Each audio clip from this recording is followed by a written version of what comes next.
Ha, Vivanaytni ko'tarib, biz kamigan yotgan xarobis qolmadi do'stlar. Nimishqa desanglar, yotgan xarobisining ichi haqiqatan bak o'zgacha, suratga ilishga mos keladi. Bo'libmi meningki hozirgi Mayish Mati xonadonligining shu Validaxoni Svagami Devi obrazimga bakrak tushadi. Müşiyadımı demişki qo'lingizga bu mahsulotingizni ko'tarib yurasiz desangiz, haqiqatan shu ko'tarib yurguchiligi bor, arziguchiligi bor mahsulot do'stlar. Siz qanchalik bilgan bo'lsangiz, shu bilish doirangiz bo'yicha gap qilasiz. Men sizga tushuntirish bo'lsam bo'yicha tushuntirman. Mening ismim Nuriya Abdurim. Men hozirga qadar aktyorlik sohasida bo'lsin, yoki san'at sohasida zimiti taraqqiy qilgandan tortib hozirgacha izchil holda shu mahsulot tutmayman deb rad qilib kelayotgan. Bu qitim tutishimning sababi ikki. Chunki menmo sizlarga o'xshash non yeyman, menmo nonjillik. Ammo odamning o'ziga yarasha bir tijorati topadigan pulisi bo'lishi kerak. Men buncha qaraq pul topsam deyman. Bu tarafini hargiz yo'shirmayman.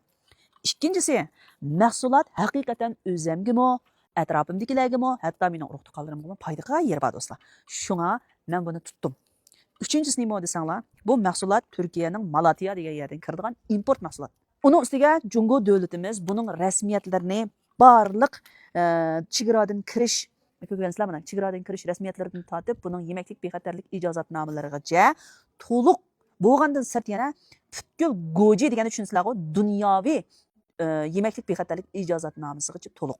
Agar men degandek chiqmay qolib qolsa, u chaqda gapinglarni qilsanglar bo'ladi. Mayli bizning to'r dunyomimizdagi shu qo'ymachiliklarni, qalaymaqonchiliklarni so'kayotgan do'stlarimiz bo'lsin.